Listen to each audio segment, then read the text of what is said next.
Okay, great to see everybody here. Please be seated. All right, so I'd like to thank everybody for coming tonight, those of you who are here at headquarters, and also those of you that are watching online. Thank you for tuning in. And we are in the Peaceful Solution Character Education Program Teacher Certification course. And tonight we'll be in the Respect Unit. We are getting kind of close to the end. We've got, another chapter, a few things to look at, a few activities and so forth. So we're getting there. And then we'll be getting into the Responsibility Unit. But interestingly enough, tonight we are going to be looking at responsibility as it applies to respect and how self-control and everything comes into play with it also. So for those of you that are online, if you've got your book, your Respect Manual, that's great. If you don't, and if you're watching on Facebook, you can go to the somewhere near the middle top of the page, and you'll see a list of the books. It's a drop-down menu, and you can choose which book you want to download. And you can follow along. You can even do some searching and so forth. So go ahead and take a look at that, and we're in the Respect Unit, like we said. And just to let you know, in case you're not here at the end, the next class will be this coming Wednesday at 5:30 p.m. Another class this coming Wednesday at 5:30 p.m. for all of y'all out there. 23rd. The 23rd. Yeah, it's 23rd. So 8:23. Okay. Thank you. All right. So anyway, tonight we're. Can you show the first slide, please? The cover slide. So tonight we're in the Respect Unit, and that's our colorful page right there. Cover anyway of the Respect Unit, and we'll be moving on here. Let's go ahead and turn to Lesson Plan 6, page D. Lesson Plan 6, page D. That's if you have a teacher's manual. It's our lesson plan. You know, it's great because the Peaceful Solution has included for you, the teacher, a guide where you don't even have to really know how to move through this chapter. All you have to do is follow the instructions. And as the teacher of the Peaceful Solution, it is expected that you will follow this basic guideline. Yeah, you're going to have some things you add to it. You might have some articles from the news or something like that, or some personal experiences or something, you know, or something that you know of, and that's fine, you know, as long as it fits in with the message, with the lesson itself. But if you follow this guideline, you can't go wrong. I mean, really. So that's what we want to do, and that's why we focus on it while we're teaching and while we're teaching teachers. So let's look at procedure number 5. Now, Catan pretty much finished this. We're going to be on page 162. We're right at the end of it. So he's already covered, not only him, but Chris and William also. But anyway, Catan finished up with page 161 on the last class. Let's just look at number 5, though. It says to tell students that now they have explored how negative behavior can destroy one's reputation, and we will focus on how to develop and maintain a reputation that is respectful. Get that, the reputation that is respectful, okay? And it says ask students to name the qualities needed to develop a respectful reputation, which we've covered some of those, and we'll cover some again. Some of those things are self-control, discipline, and so forth. Have students read the sections of the building blocks of a respectful reputation and reputation has character, found on pages 158 and 162 in the handbooks, and then complete the exercise found on page 162. Emphasize that by consistently demonstrating positive character traits, they can build a respectful reputation that will be of benefit to themselves and others. Interesting word there to keep in mind is the word others, okay? Don't just think about yourself, but think about others also. Now, you might say, well, but yeah, building a respectful reputation, a great reputation, that is thinking about me. That's all about me. Well, that's true. It is about you, but it is about others too, because if you're building a respectful reputation, you're building a reputation of being a respectful person to others. See, so it does apply to others. And if you keep your mind on others, really, it's a whole lot easier to be respectful. It's a whole lot easier to practice self-control. It's a whole lot easier all the way around if you keep your mind on, how can I help this other person? Or, what has this person gone through? What can I say to make their day better? What can we do? Will a smile help? Am I being rude? Ask yourself these things on how you're dealing with others. And we're going to talk about that too on page 163 if we get there. But anyway, let's go ahead and turn over to page 162. Well, excuse me. Let's back up a little bit and look at 160 and 161 where Catan was finishing up. And remember, on page 160, we talked about consistency and discipline. That's doing something, well, let me just read it. Making a diligent effort to always make the same positive moral choices. Get that, moral choices, right? Regardless of the situation you're in. Keep in mind that there's never a right reason to make a wrong choice, okay? Then we talk about discipline. It's the ability to control your thoughts and actions in order to establish a pattern of behavior. To become a disciplined person, you must be consistent in your efforts. This will enable you to develop positive habits. For example, it takes discipline to consistently do your homework, study at the same time, and so forth. All right, and so then we finished up with reputation has character. This is the last page that Catan covered. And the quote at the top says, your character is your reputation. Your character is to your reputation what a foundation is to a house. And that's a quote from the Peaceful Solution.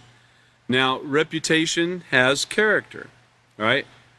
In addition to the 6 traits discussed in the previous section, a respectful reputation is a combination of many other character traits that, when practiced on a consistent basis, marks you as a person of integrity with a reputation that can be respected. So, honesty is one of these things. Honesty. And he covered this. An important character trait that helps to build a respectful reputation is honesty. How can you build a respectful reputation without being honest with people? I mean, really. Hiding something from your boss, you did something and you really don't want anyone to know and you hide it from them, that's being dishonest. Well, I didn't say anything to him, I didn't lie to him. Well, you did by omission, okay? So you got to be honest about all your dealings, all right? So now, moving on to page 162, responsibility. Another important characteristic in developing, and remember that word developing, it means that we are, working on it, right? Developing a respectful reputation is to be responsible. A responsible person takes his obligations seriously and works towards getting them accomplished. You work towards it. It doesn't just occur. It's something you really have to work at. When a responsible person is given a task, he always completes it to the best of his ability and in a timely fashion. A responsible person will also take the initiative to complete assigned tasks without reminders. For example, if your chore is to wash dishes, then you can show that you're responsible by consistently washing the dishes without being told to do it. Show the next slide, please. Okay, so this is a little reminder there, time to be responsible, the clock. And so what does it mean? People ask, what does it mean being responsible? Now, I got this online, and I thought it was pretty interesting the way that they said it here. But having a capacity, in other words, these questions are being asked. People are asking things about being responsible, what it means, how can they tell if they're responsible, and so forth and so on, right? So having a capacity for remember the moral decisions, and therefore accountable. I thought that was interesting there, the moral decisions, because that's what we're talking about. and therefore accountable, capable of rational thought or action, and the defendant is not responsible for his actions, able to discharge obligations or pay debts. Now leave that up for just a minute, but so what does it mean being responsible? And you can see where people were asking this, right? Let's go ahead and go to the next slide. Now, what does it take to be responsible? Hold yourself accountable for your actions. Now, you can see there that there's quite a load there sometimes, right? That responsibility. Look at the person pushing the ball uphill. He's got that load on him. It could come rolling down at any minute if you're not careful. So, you got to hold yourself accountable for your actions. That means when you do something wrong, just own up to it. When you do something wrong, go ahead and let people know, yeah, I did it, okay? You're going to make mistakes. Everybody does. However, where you show you're responsible is when you can say you made a mistake. Even if no one catches you doing wrong, tell the right person it was your mistake. So see that? Even if no one catches you, right? Okay. So a responsible person is also accountable for his actions. When you are accountable for your actions, you readily admit that you have made a mistake and accept the consequences of your choices without blaming others for your decisions. Right there. Now this is interesting. When you're accountable for your actions, you readily admit without holding back, that you've made a mistake and you accept the consequences of your choices without blaming others. You go ahead and take it. Yeah, I did it. Okay, yeah, I left that there. Yeah, I didn't do it right. Even if others were involved, and let's say if you had somebody under your supervision, you would say, yeah, it's my fault that took place, because you know why? Because if you're the supervisor, then you should be watching what took place. Yeah, there's going to be times when that doesn't occur because everybody's busy, but you should be trying your best to make sure everything is done according to how it should be done. And then go ahead and take the consequences, take the blame for it. A person who's accountable for his actions can learn from his mistakes, and by fulfilling your obligations and being accountable for your actions, you show maturity. You also gain the trust and respect of being a person others can count on. So this trust and respect is the thing that we're talking about here on building this reputation. If you have a trustworthy reputation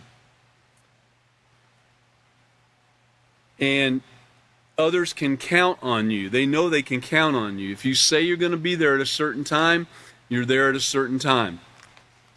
Yeah, it's like Catan described in part of the lesson, the last class. Sometimes things are going to get in the way. Sometimes things are going to occur. You might not always make it, but you're trying. And as long as you apologize for your deed and take that blame, own on up to it, take it. Let them know, yes, I was trying to be here, but I didn't quite make it, and ask for their forgiveness. So you're working on it, all right? But you still are gaining trust and gaining that reputation of being a responsible person that people can count on. So show the next slide, please. And this goes with what we just talked about. Do what you say and say what you do. Why is it hard to be responsible? Well, you got to know what causes a lack of responsibility. People duck responsibility for reasons ranging from, simple laziness, fear of failure, and through to a sense of feeling overwhelmed by, the scale of the problem or the situation. It might be something really big, and it's just like, oh no, I can't do this. Well, if you said you'd do it, you need to be doing it. Get some help. There's others that can help you accomplish whatever it is you're trying to accomplish.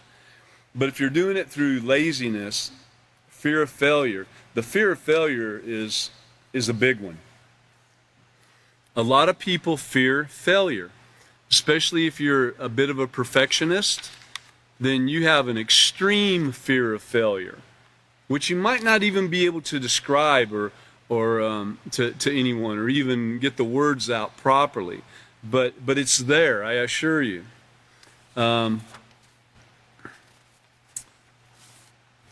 Let's continue on here.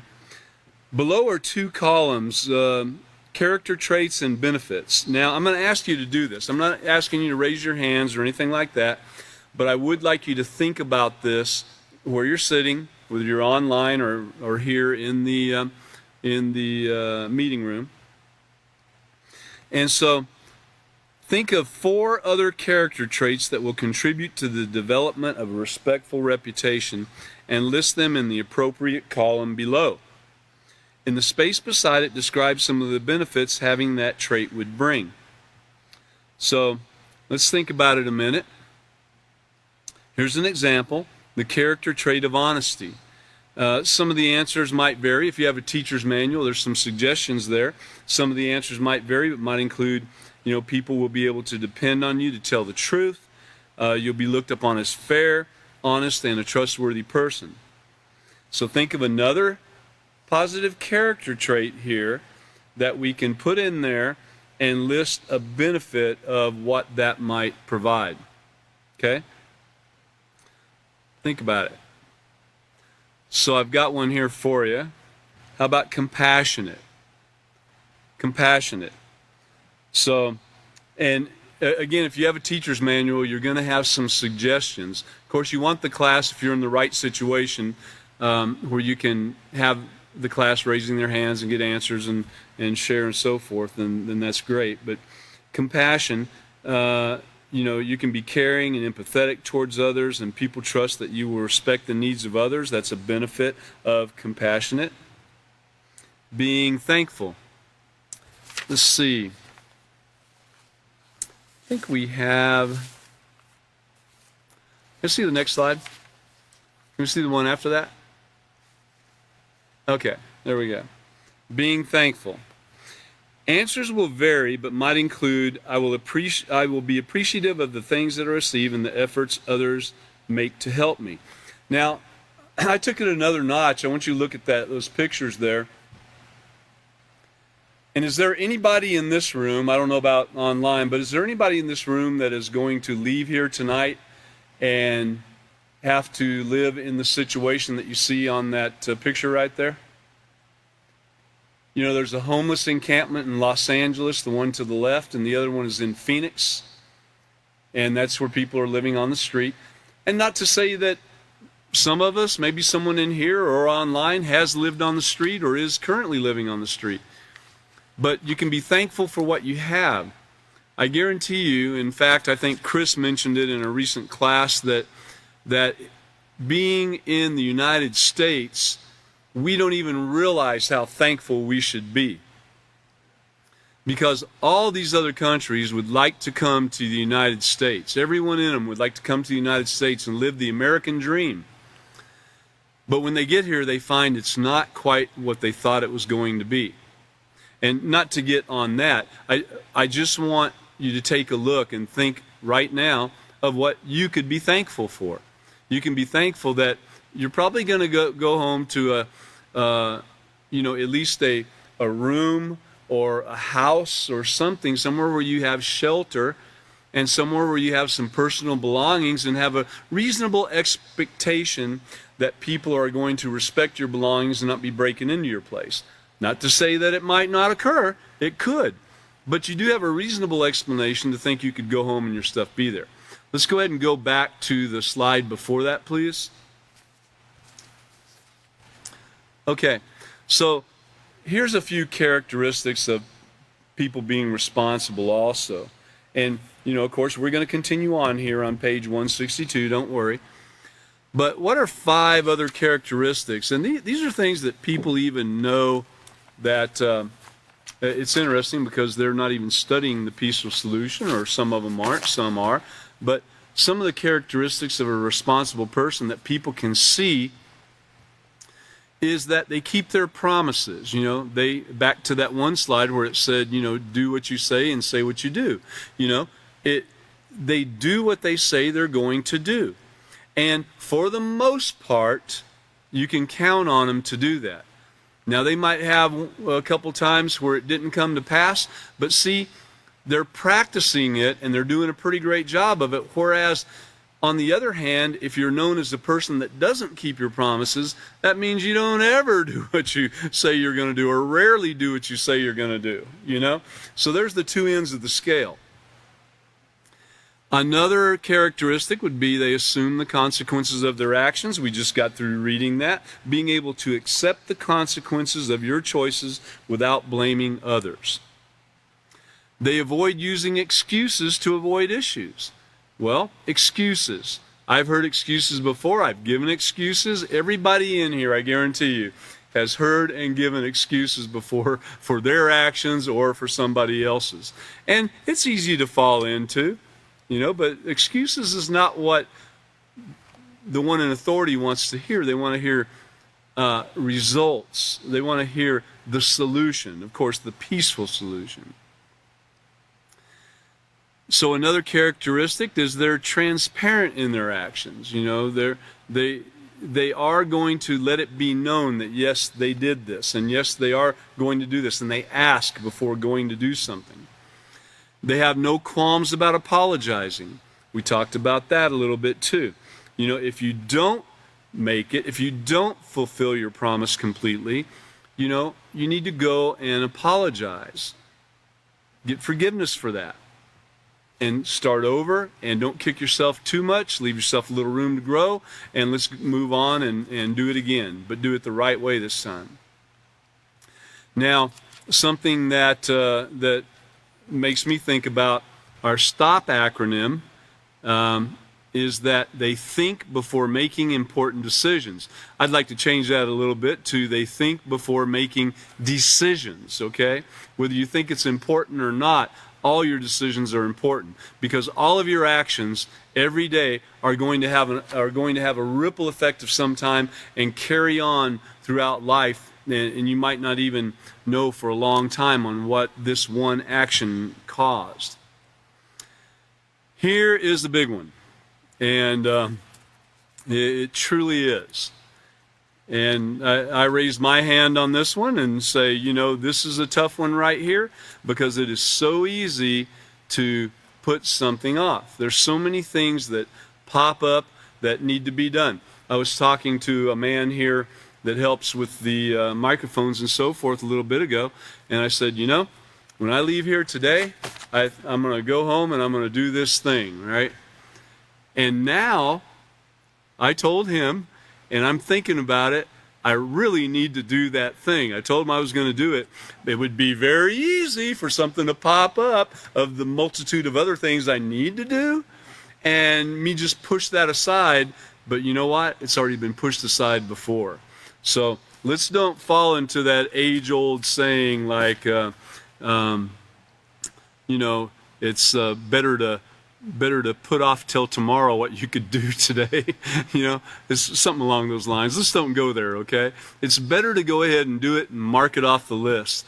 Let's take that list and get those things marked off. Don't procrastinate. Don't continually procrastinate, but really try not to procrastinate at all. It is a horrible thing, because it just makes the situation worse, I'll tell you. All right. So being thankful, and then remembering, you know, different characteristics that are easy to spot in people. Another character trait that a responsible person would have, and someone with a great reputation, would be being optimistic. Have you ever been around an optimistic person? I mean, a truly optimistic person that just, you know, something comes up and they really don't say anything negative about somebody could be doing something, causing a little problem, and you would expect them to say something negative about that person, but instead something positive comes out, or something on the optimistic side of, well, at least we know not to do that now. You know, I remember the author of The Peaceful Solution, on some of the trips that the the teaching trips that we went on with the other teachers and the young men and so forth, sometimes, you know, it wouldn't go quite how we expected, but he never was negative about it. He would say things like, and I've heard that more than once, is, well, at least now we know not what to do, right? And he would laugh a little bit and click. You know, so he was always upbeat like that. That's what I thought was great, though. I think he really thought it was great that we just went out there and did it, and was able to stand up before people and present the peaceful solution to the teachers and the students and the schools and the government agencies and so forth.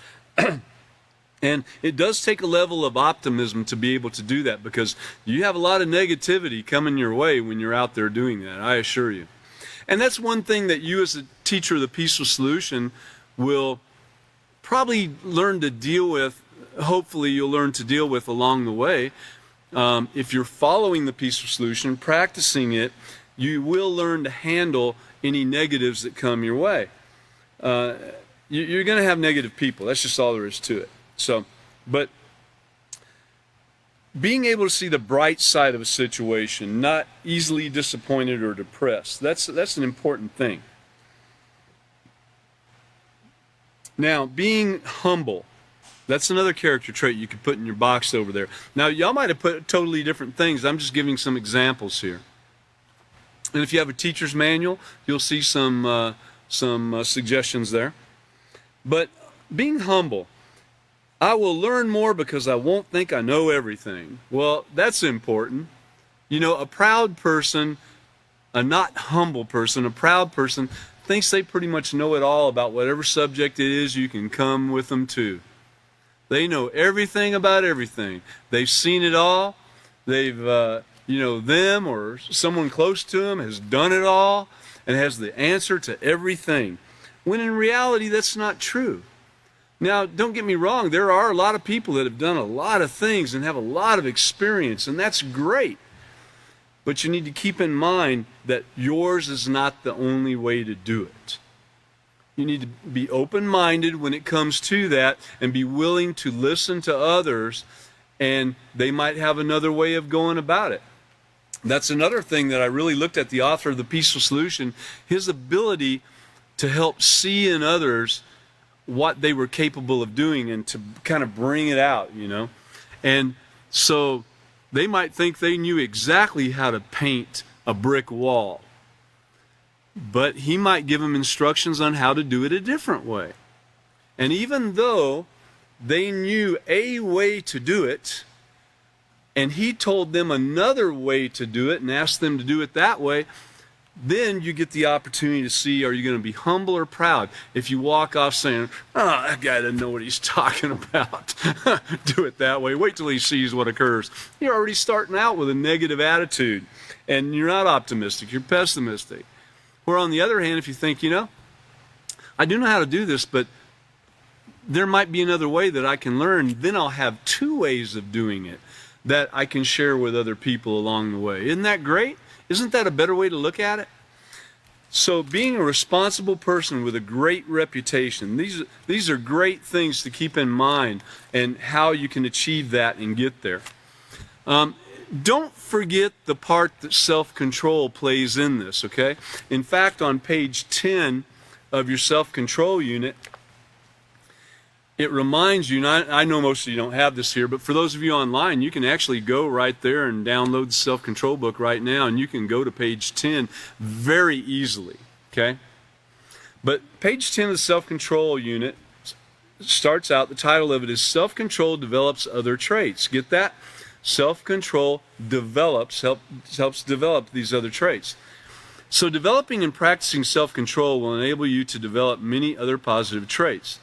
Self-control is the foundation of a positive character, and that's what we need to remember. It is the foundation. Without it, you can't get there.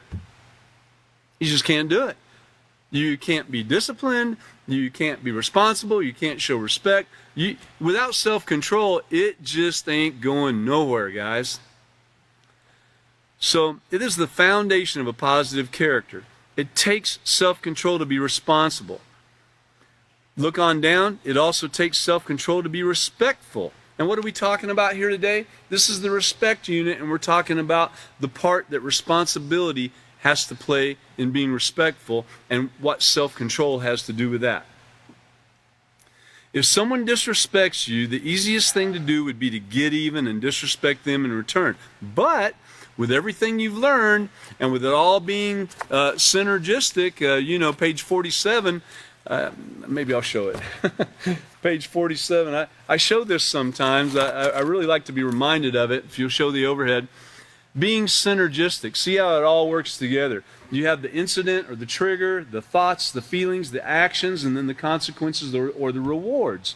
It's just a constant circle, and it all works together. It's all synergistic, It's great the way it works. If you have all this in your mind, or can at least revert back to it and know where to look in the books to get this information in. Because I can tell you, I don't have the best memory when it comes to some of these things, but I know where it's located in the book. I can go to the book and I know about where it's at, and I can find it and have a reminder. And if I get that reminder enough times, guess what? Boom, it's there, okay? But it would be easy to show disrespect to them in return and not practicing self-control. Then you would be guilty of not being a person with a great reputation. You would be guilty of not being responsible, not respectful. I mean, you just blew it all right there. Not to say that that's not going to occur sometimes. It might. It might have occurred to you today, but you know what? It's okay. Ask for forgiveness for whatever you did. Make things right. Get back on track. Again, don't kick yourself too hard. Get back in gear and move along, okay? So responsibility and respect are only two of the many character traits that can be developed if you have self-control. The traits of compassion, humility, patience, and all these things. So that's an important thing. That's page 10 in your self-control unit, okay? Let's go back to the lesson plan 6, page D. Lesson plan 6, page D in your respect unit. It says to remind students, so this is the guide, letting you know this is how to kind of get the lesson going here with your students. Remind them that their actions and behavior toward themselves and others will ultimately determine how their reputation develops. Now, ultimately, what would probably occur here is in a classroom situation, you would go much slower than what we're going here. Excuse me. You would go much slower than what we're going, and you would spend a little more time in the activities and the questions and answers and so forth. And so you would probably be coming back at the next class at this point. And so you would need to give the students that reminder that their actions and behavior toward themselves and others will ultimately determine how their reputation develops. Excuse me.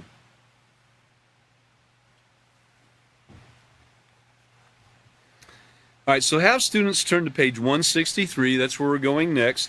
And we're going to read the section, Interaction and Reputation Go Hand in Hand. Can we see the next slide? Interaction and reputation go hand in hand. And that really is how it works. Back in the day, I think Catan might have mentioned this in the last class, in fact. Somebody did in a recent class. But they mentioned that back in the day it was a handshake. Pretty sure it was Catan. It was a handshake. That's how you sealed your contracts. There were no written contracts for the most part. I mean, people did write them. Excuse me. But people could count on a handshake. And so with that communication, that interaction, and if you had a great reputation, they could count on that handshake being real and true, and you were a man of your word. That was your bond. It was over with, right? All right, so page 163 in your respect unit. And we're in procedure number 6. That's important for you, the teacher, to know. By developing positive character traits, you benefit, and everyone with whom you interact benefits as well. So interactions, day-to-day interactions. How would another person benefit from you developing these positive character traits? How will they benefit? Well, for one thing, you're not going to come to me and and be rude and disrespectful about something, you're probably going to be a little more calm and a little more peaceful in finding out the information you want to find, even if you were a little frustrated. Same thing on this end. How would it benefit you if I or another person were developing positive character traits? We would come to you in a kind manner, thinking, how would I want to be treated? Thinking of the other person. Remember, we went through that a little bit, thinking of others. If you're thinking of others, how could you possibly do some of the things we read being done to people if you're thinking about them? If you're thinking about others, how could you possibly want to fight? If you're thinking about others, how could you want to go to war? If you're thinking about others, how could you think that you want to scream and yell at them in a disrespectful manner? Not to say that sometimes you might not have to raise your voice to get a message across, to save somebody from doing something ridiculous, You might say, man, stop. You need to stop that. Put that away. Think about what you're doing, You might need to mention their name or something. You might have to raise your voice. That's not what I'm talking about. I'm talking about the arguing, fighting, disrespectful name-calling, and accusations and so forth like that. There's other ways to do that. You can be respectful. So that's how they benefit. The process of interaction is a combination of many different factors that include both verbal and physical communication. Remember all the things. Remember not only verbal but physical. We have body language. We have tone of voice. We have facial features, the eyes, the mouth, and so forth. In fact,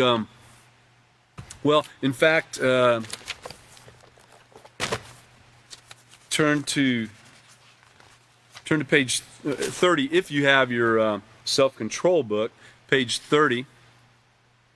If you don't, if you're online, you can go to it pretty quick. For most of you, you probably don't have your self-control book with you, but if you're at home, you can see it. What are emotions? I'm going to go ahead and put it up here real quick. Overhead. What are emotions? See those different faces right there? You can really tell a lot about that, right? So, are we communicating? Remember the verbal and physical communication. This is the physical. We have different ways of communicating right here, and we can pretty well tell what's going on here with most of these guys, whether they're sad, mad, glad, so forth. But emotions come into play when you're trying to be a responsible, respectful person and have a great reputation of being trustworthy and honest. Your emotions do come into play, because emotions are a lot of what's going to pull you, all those influences and the emotions that come up with it. It's going to pull you into doing something that you probably would not want to do if you're trying to be a responsible person. On the other hand, those different influences, positive influences and emotions, can help guide you into doing it the right way, so you can remain a positive, respectful person with a great reputation. It can go both ways. So it's important to know what these emotions are. They are strong physical and mental responses triggered by what we experience. I'm going to go back to this for just a minute, because this explains it again. Go to the overhead. Once again, the incident or trigger, remember it's a strong incident or trigger that will start having a guiding factor on our thoughts, whether positive or negative. We need to get control of it there, because what comes next is feelings. You're going to have either positive or negative feelings about the matter, and that's going to determine whether you're calm and thinking peaceful and thinking about the other person, or whether you're angry and going to the next stage of rage and, wanting to hurt the other person.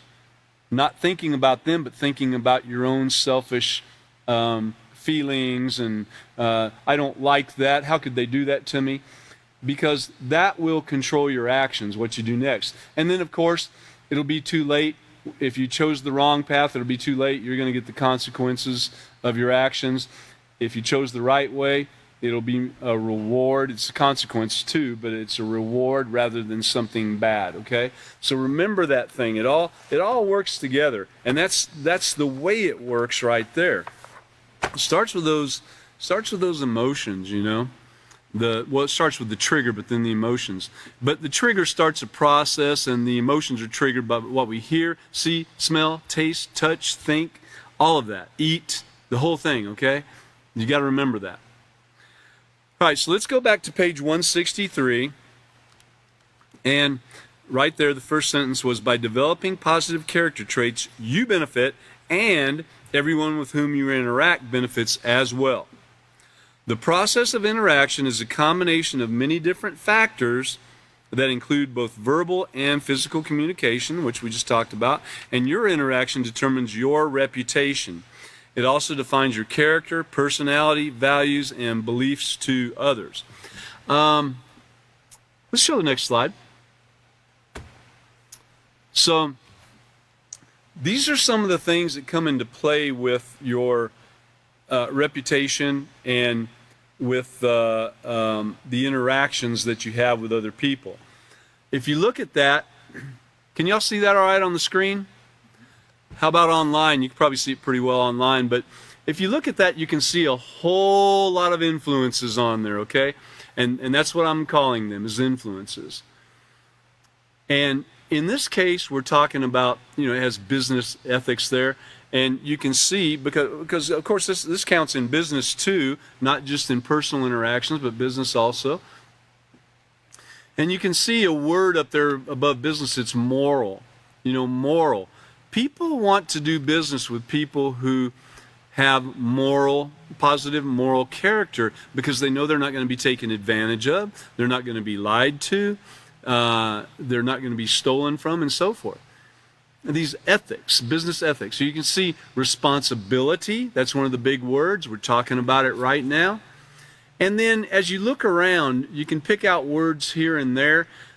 Some of them, you know, I looked at as many of them as I can, or I hope there's nothing in there that's negative. But you can see that for the most part, you can see things like commitment, your actions, the word benefit, calm, confident. Anyway, you can see a whole lot of things there.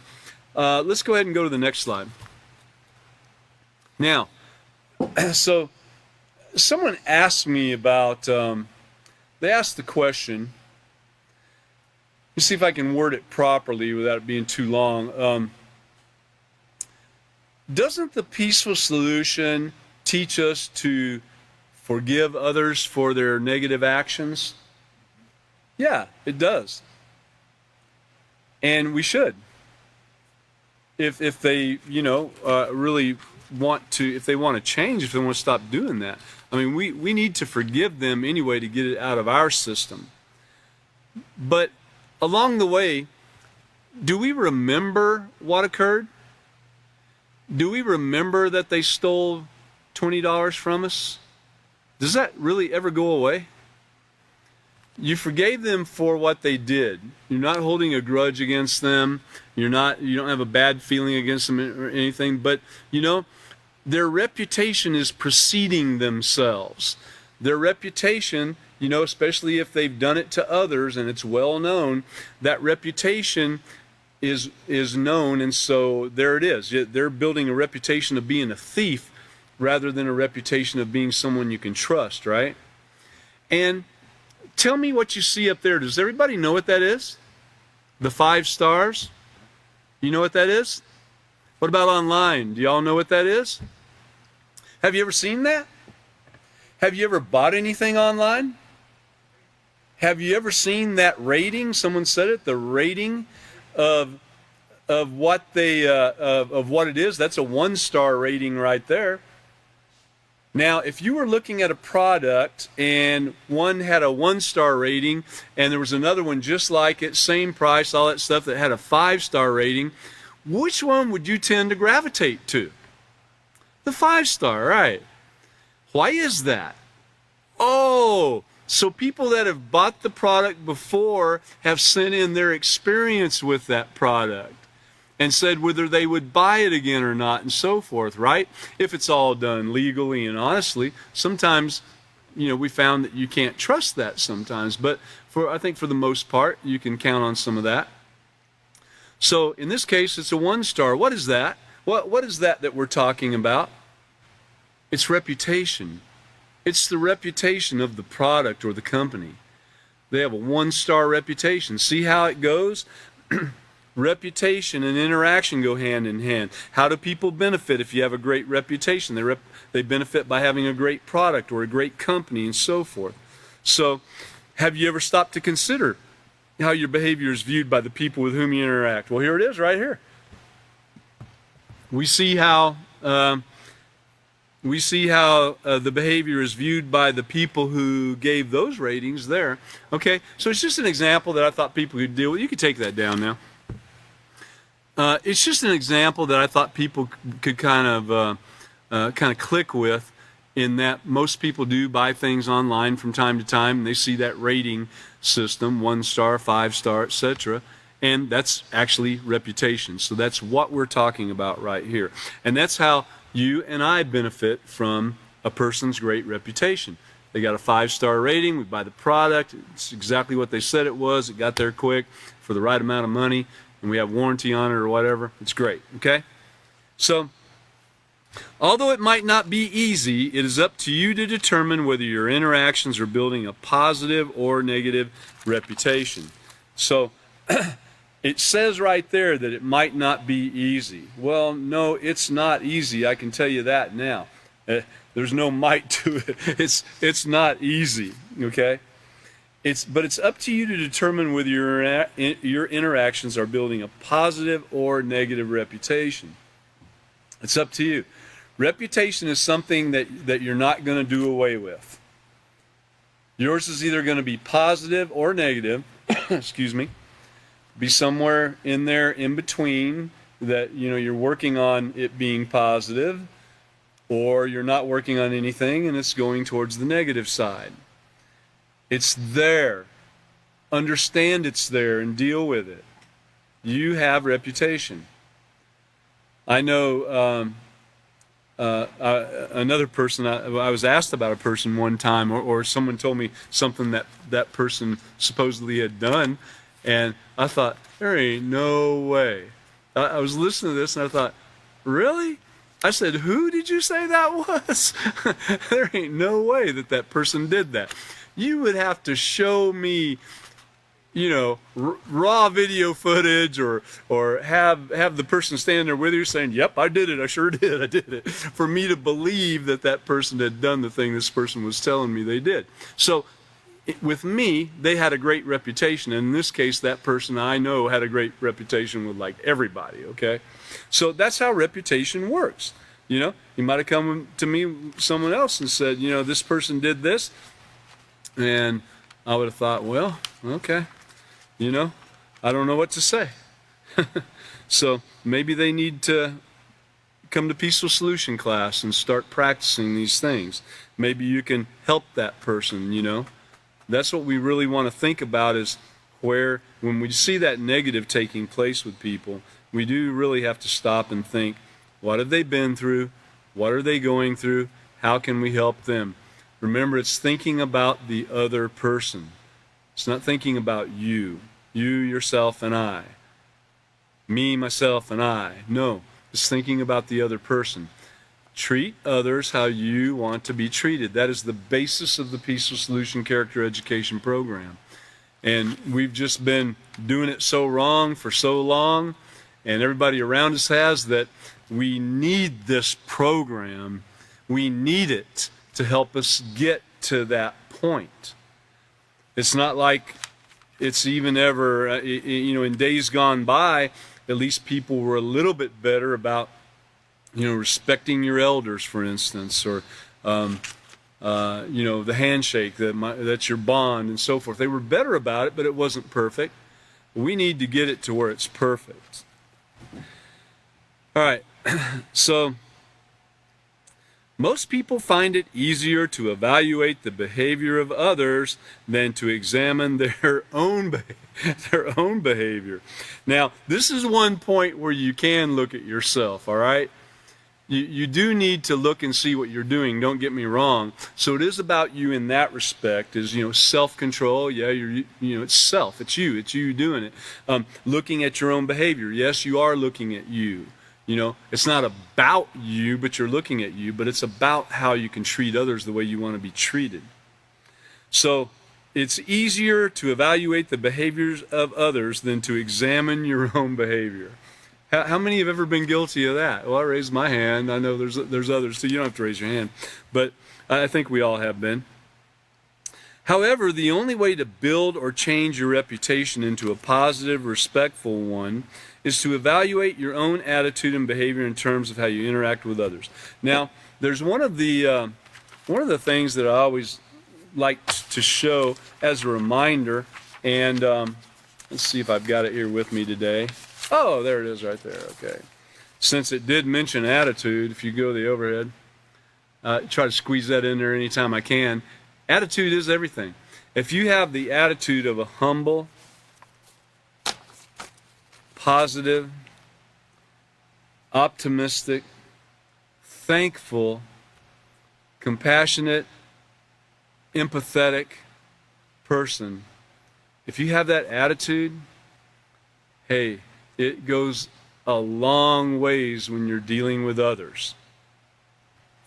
And that's what this is. It's the attitude. I heard someone say one time, I'm going to put that back up there for a minute on the overhead. I heard it said that you should try to have the attitude of servitude.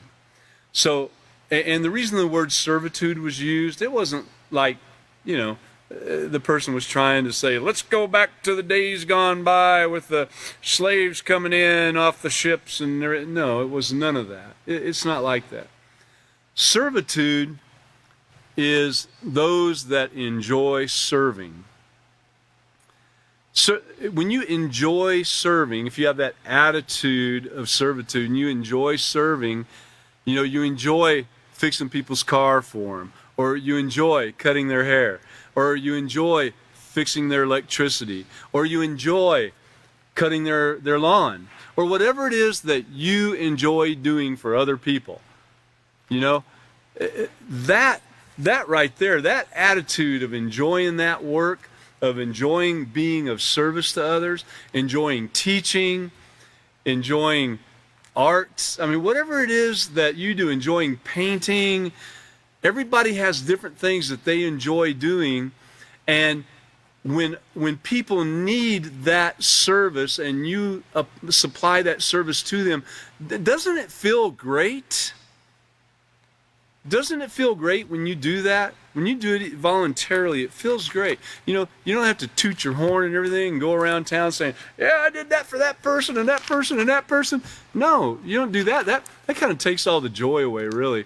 It's when you can do it, and you do it quietly, and you do what you're assigned to do. You might be assigned to it. You might be assigned by a supervisor who says, okay, we need you to go cut this yard over here, and don't worry about it. Just get it done and come back and let me know when you're done. Well, you enjoy going and doing that. You enjoy being of service, not only to yourself and to the supervisor and to all those involved, but to that person that's getting the end result of the product. But attitude is everything on that. It really is.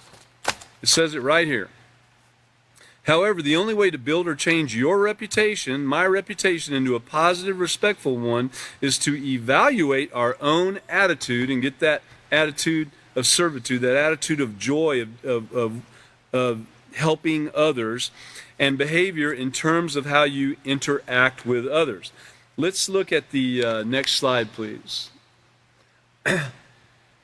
So one of the things that, excuse me, one of the things that we need to mention here, especially when you're meeting new people, and remember your reputation precedes you, but your reputation comes into play with those first impressions also. In fact, well, we'll go to the next one in a minute, but you will never get a second chance to make a first impression. Remember that. First impression? Is a second impression a first impression? No. So you never get that second opportunity to make that first impression. Go to the next slide, please. So think about it. There's only one opportunity to make that first impression, okay? Only one. What impression are you making, and how does it affect your reputation? That's what we need to be thinking about when we're meeting others too. And so if we meet others with that attitude of servitude, if we meet others with that attitude of how can I help them, if we meet others with having in our mind, I wonder what this person is going through today, I wonder what they've been through, I wonder what their life has been like, I wonder why they're dressed the way they're dressed, I wonder why they do this job they're doing, I wonder why they seem to be a little frustrated right now, or I wonder why he's so joyful. You know, if we start thinking about others, and that's all of us, you know, I'm not perfect at it, but, you know, I'm trying to be. If we all tried to perfectly think about others and had that attitude of doing that, and we would be finding ourselves with the reputation of being honest, responsible, and we would have the reputation of being a caring, respectful individual. And that's what I'd like to leave you with here this evening is that right there on how we can learn to be responsible individuals with a reputation of being caring and respectful. After all, we are in the respect unit, and after all, we did just get through talking about responsibility on page 162 and 163 and how all this reputation matters in everything you do, even in business and even in your first interactions with anybody that you meet, right? So if we could possibly think about those things during the week, and really when we come up on somebody else that we're around, whether we're working with them, whether they're seeing what they can do to help us, to serve us, or if we're serving them in some way, if we can think about those things, then we're on the way to doing everything it says to do in this book. So we'd like to thank everybody for being here tonight. And I'd like to invite you back on Wednesday, 8/23/23. Invite you back at 5:30 p.m. for the next class, and we'll be continuing on page 164, and we'll have an activity there that we'll do. And you can take a look at it in advance if you like to, and kind of have some answers built in your head if you want to. So thank you everybody for coming to the Peaceful Solution Teacher Certification course, and we look forward to seeing you again. Thank you so much.